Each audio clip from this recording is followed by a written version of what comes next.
Welcome to episode 450 of AI Brief. I am Amin. And I am Leah. And today we are doing a deep dive into something that is really going to change everything for you. I mean, we are looking at the era of writing software by hand just rapidly coming to an end. It really is. We are tracking a fundamental shift in how technology is built. So our mission today is to synthesize all these updates so you understand not just what is changing, but, the underlying mechanisms driving it. Right. We are officially moving from manually constructing code to simply describing the outcomes we want. Exactly. So to give you a roadmap of what we are covering, we will be unpacking Google's massive overhaul of UI creation with something they call Vibe design. Plus, we have Minimax's new AI model that actively coded its own upgrades. Which is wild. And we will also dissect the brewing legal storm as Microsoft threatens action over a $50 billion deal between Amazon and OpenAI. Then we will slow down a bit to round up the rest of the vital developments across the tech landscape.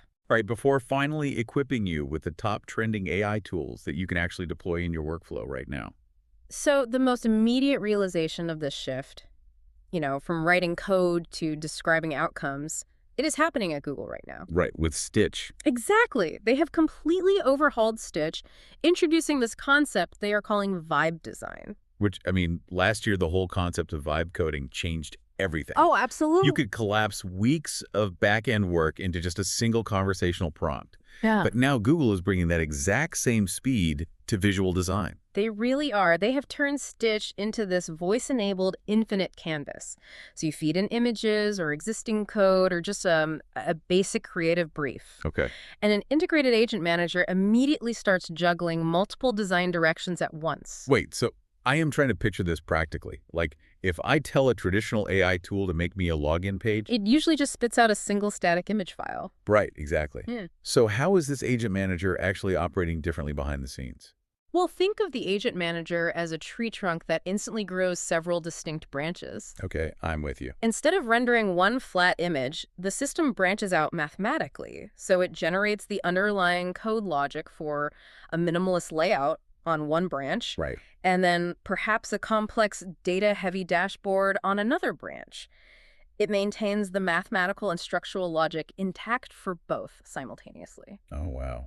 So you are not just looking at pictures, you are looking at functional frameworks. Exactly. And if you decide to merge elements from both, the system understands the constraints and keeps the application from breaking. That is incredible. And the preview of the new voice feature takes this to a completely hands-free level. It really does. You just talk out loud while looking at the canvas. Yeah. You can instruct the system to, say, adjust the padding on a specific container. Or change the color palette. Right, to match a brand guideline or move a navigation bar. And it just executes these edits live, mid-conversation. It is essentially like having a tireless senior art director sitting right next to you. Exactly. You just articulate a thought, and the canvas materializes it at AI native speeds. And that speed is amplified by instant prototyping. Stitch takes those generated screens and turns them into interactive, clickable prototypes in just a matter of seconds. So how does it know how to link them up? Well, it works by analyzing the semantic meaning of the elements. If you build a login page, the system recognizes the function of that page. Okay. So it proactively anticipates the need for, like, a password recovery screen or a multi-factor authentication prompt. Oh, I see. It builds out that entire logical user flow before you even ask for it. Which is huge because bridging the gap between a design file and the actual code base is historically where all the bottlenecks happen. Always. Designers hand off a static file, and developers have to reverse engineer it into CSS or React. But Google is attacking that friction with a new format called design.md. Right, and this allows teams to seamlessly port their design rules directly from Stitch into their coding environments. So every single project gets a mathematically consistent style system right out of the box. The broader implication here is just a total collapse of production timelines. It has to be. Design workflows were already accelerating, but introducing agentic capabilities that understand logic and syntax. That pushes the boundary entirely. Vibe coding removed the friction of syntax. Right. And now this vibe design ethos removes the friction of visual execution. It puts highly sophisticated UI creation within reach of anyone who can clearly articulate a vision. So if we follow this trajectory, tools completely automating software interfaces, the next conceptual leap is tools building the tools themselves. Which brings us directly to Minimax. Exactly, and the launch of M2.7, because they are stating openly, that this is their first model to deeply participate in his own evolution. And the architecture of this self-evolution is a massive technical milestone. Early, raw versions of M2.7 were actively deployed onto their own training infrastructure. Wait, so instead of human engineers tweaking the learning algorithms, The model wrote its own improvement routines. It tuned the specific parameters that dictate how it processes feedback. We are looking at a system that ran over 100 distinct cycles of autonomous analysis and correction. I want to break down the anatomy of one of those cycles so we understand the exact mechanism here. Sure. The model attempts a complex software engineering task. Yeah. It makes a mistake, maybe a syntax error or a logic flaw. Traditionally, a human engineer would step in, read the error log. And adjust the weights to prevent that failure. Right. But here, the model itself analyzes its own failure. It reads the stack trace, identifies the flaw in its reasoning, rewrites the code to fix the error, and then tests that new solution. It integrates the successful fix entirely on its own. And doing that autonomously over 100 times resulted in a staggering 30% boost in overall accuracy. The benchmark results provide the objective validation for this. On rigorous coding evaluations, M2.7 achieved 56.2% on SWE Pro. And for context, SWE Pro is currently the industry's gold standard test for measuring if an AI can solve complex GitHub issues spanning thousands of lines of code. Exactly. It also scored 55.6% on Vibe E Pro, which measures visual spatial reasoning in engineering tasks. So those numbers place Minimax in direct competition with top-tier Western models like Opus 4.6 and GPT 5.3 codecs. Specifically for autonomous engineering work, yes. Which forces a very uncomfortable but necessary question. If an AI system can run 100 loops to analyze its mistakes, rewrite its training code, and verify its fixes, at what point does human engineering become obsolete in model training? That is the defining question the entire industry is grappling with right now. We have seen subtle indications of self-improving architectures from Western labs like OpenAI, Anthropic, Google. Right. However, Minimax is one of the first major labs out of China to openly prove that self-evolving AI is functioning reliably in production. It is no longer theoretical. Exactly. It establishes a completely new baseline.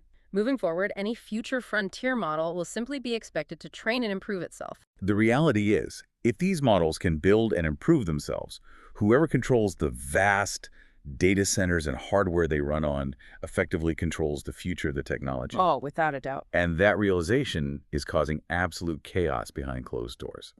Which brings us to Microsoft. They are currently weighing aggressive legal action against Amazon and OpenAI. Right. Sources detailed to the Financial Times that Microsoft may sue to block a new $50 billion cloud computing deal between Amazon and OpenAI. The core of this dispute revolves around OpenAI's recently announced enterprise agent platform called Frontier. And Frontier is serving as the anchor for a much broader agreement. This deal commits an astonishing $138 billion in cloud spending to Amazon Web Services over the coming years. Wow. Furthermore, this specific AWS agreement reportedly provided the necessary infrastructure compliance to open the door for OpenAI to deploy its tech with the Pentagon. So the friction originates directly from the historical terms of the Microsoft and OpenAI partnership. Right. Back in October, Microsoft made a highly publicized move to drop its exclusive hosting lock on OpenAI. They allowed OpenAI to seek compute elsewhere. However, Microsoft retained a very strict, highly specific clause in their contract.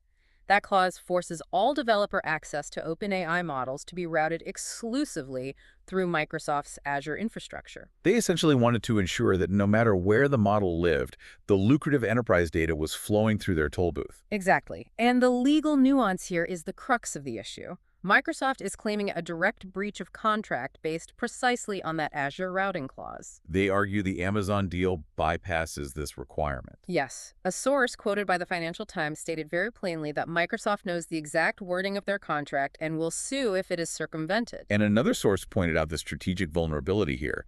OpenAI cannot afford a massive, protracted legal fight with its primary backer right now. Definitely not. They have an IPO looming, all while navigating the ongoing resource draining trial involving Elon Musk. The tension here is incredible. The partnership has been historically lucrative, but it is clearly becoming increasingly fractured. It acts as a massive strategic headache for Microsoft right when they need absolute stability in the enterprise cloud sector. Absolutely. So let us actually slow our pace down for a moment here. If we zoom out from that headline corporate drama, We need to look at the broader ripples spreading across the ecosystem today. Right. Taking a more measured look, the implications are touching every sector simultaneously. In the customer service sector, ASAP's Nirmal Mukhi and Forrester's Kate Leggett are deeply analyzing the shifting dynamics of the workforce. They are actively mapping out how corporations need to plan, staff, and operationalize the entirely new roles that AI agents are now occupying within support teams. It is no longer about replacing a human. It is about structuring a team where humans and agents have distinct collaborative operational mandates. On the military and legal front, the United States Department of Defense filed a comprehensive 40-page rebuttal against Anthropic. Right. The filing argues from a purely operational standpoint. The Department of Defense states that the model's externally imposed limits create an unacceptable risk to national security during active war operations. Because the system requires unfettered ability to process complex threat vectors without arbitrary operational constraints. Exactly. Looking at the open source landscape, mobile hardware giant Xiaomi has released a major update with MIMO V2 Pro. Operating under the internal codename Hunter Alpha. Yes, and this new model just secured the top position on OpenRouter's tracking charts. It is demonstrating exceptional performance, specifically in agent-related tasks and complex OpenClaw operational benchmarks. In corporate acquisitions, Microsoft just absorbed the entire team behind the collaborative AI interface startup, Cove. Microsoft integrated their engineering talent and specifically noted that Cove's interface ideas, particularly around multi-cursor agent interaction, will be integrated directly into future enterprise product lines. Finally, in the creative space, Midjourney rolled out a preview of its highly anticipated V8 image model. The new version boasts significantly improved generation speed, much finer detail in complex compositions, and highly accurate text rendering.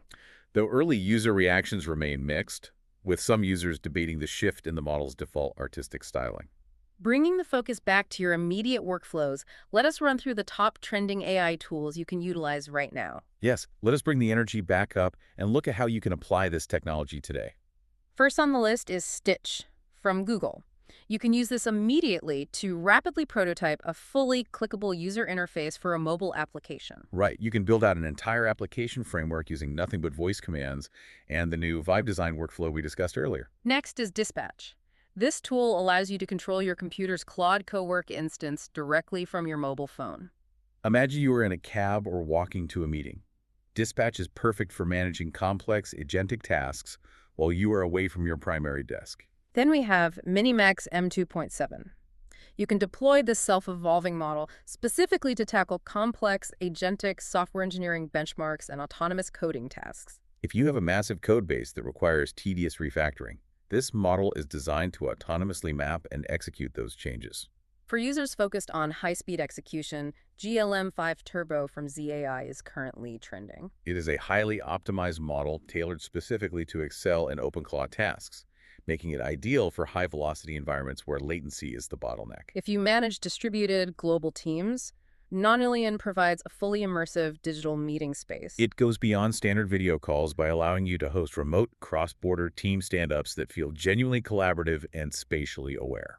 For developers, FluxGen is an essential new utility. It allows you to generate high-quality, production-ready image assets directly within your integrated development environment. It ensures you never have to break your code flow or open a separate browser tab to source graphics. Designers should immediately look at SnapGrid. It helps you instantly collect, organize, and analytically compare user interface screenshots from your competitors. It completely streamlines the competitive analysis phase by automatically categorizing visual patterns across the industry. Finally, for a bit of a nostalgia hit, GeoCities.live is gaining massive traction today. It instantly reskins any modern, polished website into a classic, chaotic 1990s .com era page layout, complete with legacy formatting. We have covered massive ground today, synthesizing these sources to understand the current trajectory of the industry. And it leaves us with a critical thought to examine.